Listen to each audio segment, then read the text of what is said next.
Man, look at this dude. Look at him. The hell's that sweater? Look lame as hell, boy. Man, how does anybody watch this fool?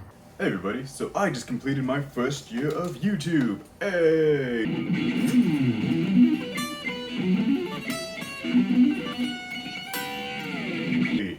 So what better way to give back than to have you guys give me questions for a Q&A so I don't have to make any content. So I put out a poll, asked me some questions, and I got some questions for me.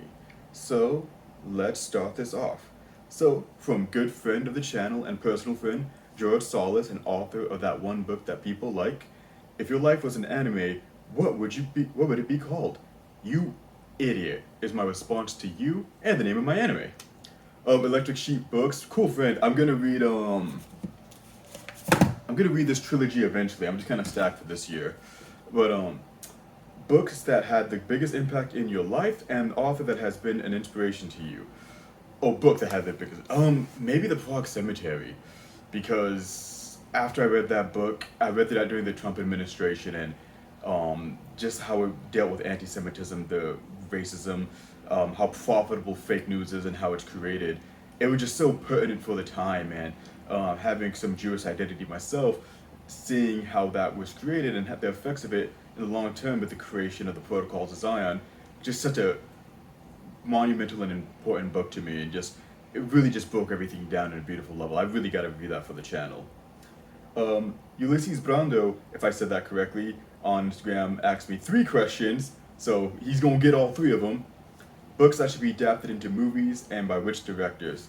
It would be so cool to see an attempt at Gravity's Rainbow, but that's never gonna happen. So maybe something like, I don't know, Bleeding Edge, or maybe some more books by Sod, Sword of the Eye, I guess. But probably the person who I'd want to see adapt the most would be Denis Villeneuve, just because he's so diverse and he's just so good at everything he does. He's my favorite author. Sorry, my favorite director. The most metal novel you've read? Anything by Virginia Woolf?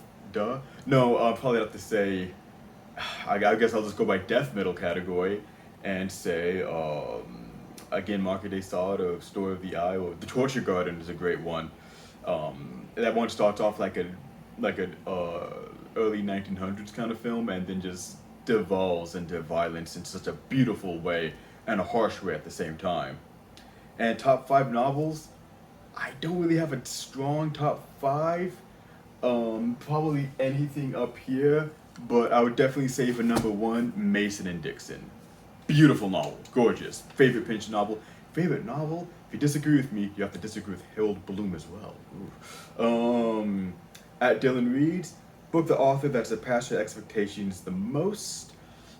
McElroy, to be honest. I know that's kind of a lame, obvious answer, but after reading Joyce, Borges, Pynchon, and Echo, I didn't think I was gonna have another author that would challenge me to this extent, and each author had addressed literature in such a meaningful way, a way that I've never seen before.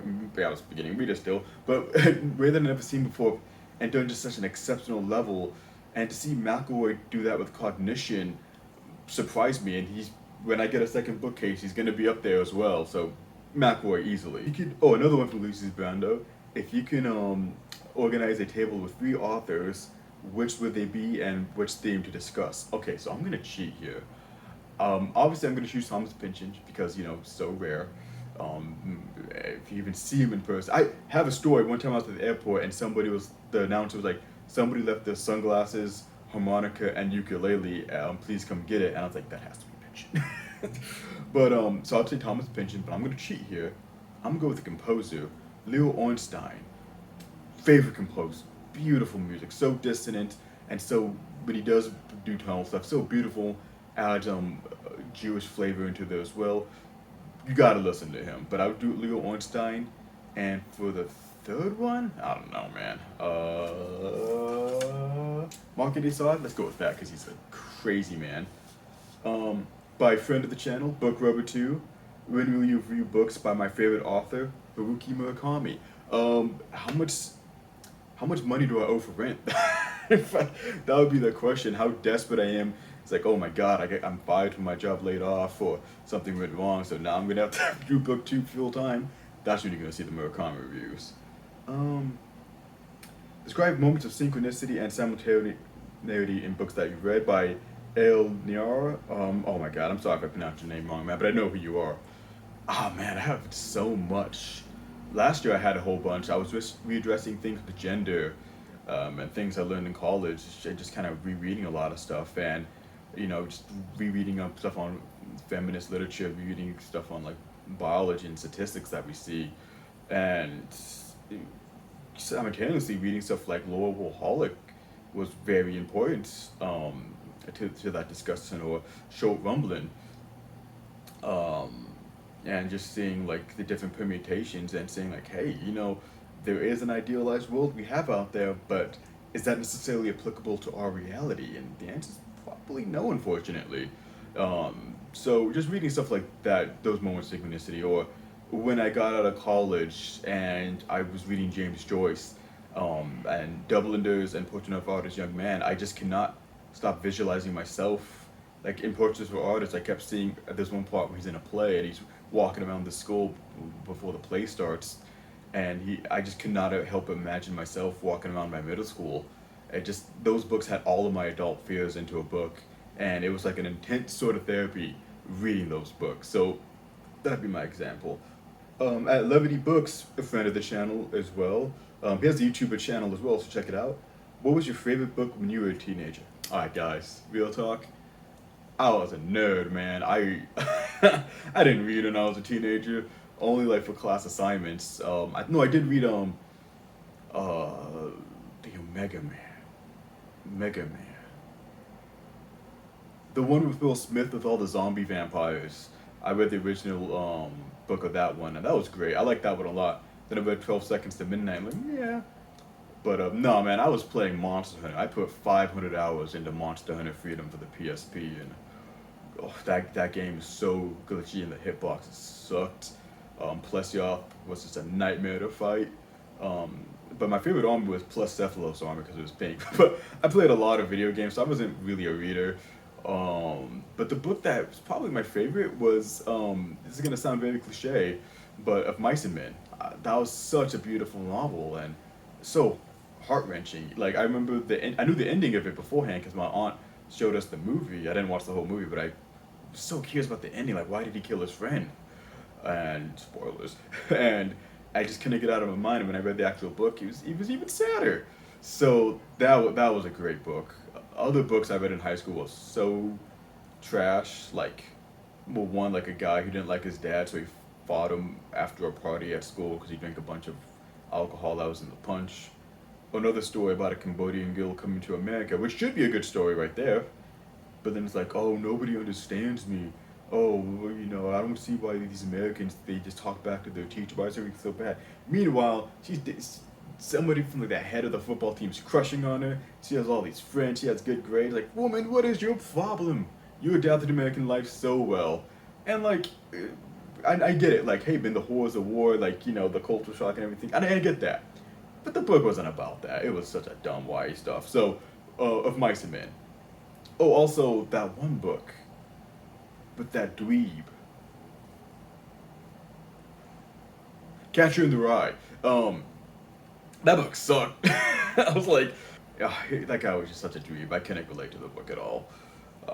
People said his other stuff were good, but it's funny, when I got in the reading community, a lot of people said his books were trash, but whatever. Oh, so at Liberty Books again, because he said there might not be enough questions for the Q&A, and you're right. Asked like, what was the funniest book that you read? The one that made you laugh the most? Fear and Loathing in Las Vegas. My dad was recommending it to me. I was like, okay, old man, whatever. Whatever, old man. Then my bookseller was like, hey, this is a dark, disturbing book. I'm like, oh, fine, let's do it. And that book was hilarious. I quote that book a lot with my dad as well. My favorite scene was the attorney was in the bathtub, and the other guy who changes the radio on was going to change the station of the radio, and he pulls a knife from out under the bathwater. It's like, as your attorney, I recommend you don't change that radio dial. That was such a good book, man. I really want to read more of his as well. Oh, big friend of the channel. banjo player, harsh noise artist, and lumbosexual Christopher Robinson, no relation. What book got you into serious reading in the first place? Can you trace it back to one or a few? Don't know I've ever asked you that. And my response was, yes, it's your mom. No, actually, I can trace it back to a class. I was not a big reader. Probably till 22, 23. I took a class at my school, Cal State San Marcos. It was a philosophy and literature class. It was just a one-off elective, and I found the genre that made me want to read. It was postmodernism, particularly two authors.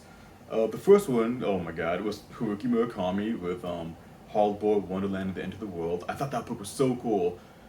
That's why I think with Murakami, even if like, I think he's a great primer to postmodernism. I don't think he's a great, he's not the end all be all, he's not somebody you should stay at long, but he's a great gateway into that.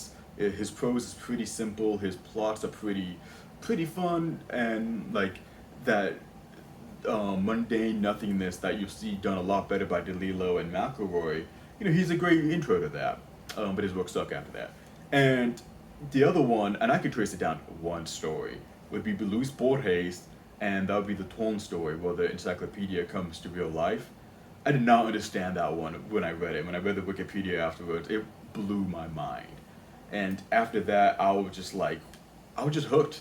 It was just like everything I kind of wanted out of reading, and then like I just kept reading more of that style and that stuff. And when I kept looking up the genre of these books I was reading, it kept being labeled as postmodern. You know, and again, that's a very wide and big genre. It's kind of like the post-hardcore for the metal community or the punk community for stupid genres. But like, I just kept seeing like, okay, I'm gravitating to these postmodern novels. Let me just dive into it, and you know what? I just loved it. So I came to this genre in a very natural way, I would say. It wasn't like the genre first and then diving into it. It was the authors and then the genre. So yeah, that's my Q&A. Thanks for the questions, you guys. And you know, I'm really grateful for this first year on YouTube. To be honest, I accomplished a lot more than I thought I was. Like stuff I thought I was gonna accomplish was gonna be like 3 years down the line.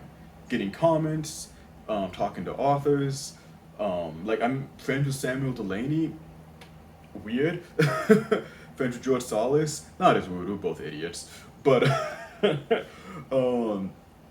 you know, all these nice people I made friends with. Chris Villa and everything. Ryan of the Republic of Bad Taste. Big Hole. Everybody who reads. People also. But it's just nice to be part of this community and like get free books and interview authors, and it's really pushed me as a reader till after Women and Men, then I got tired.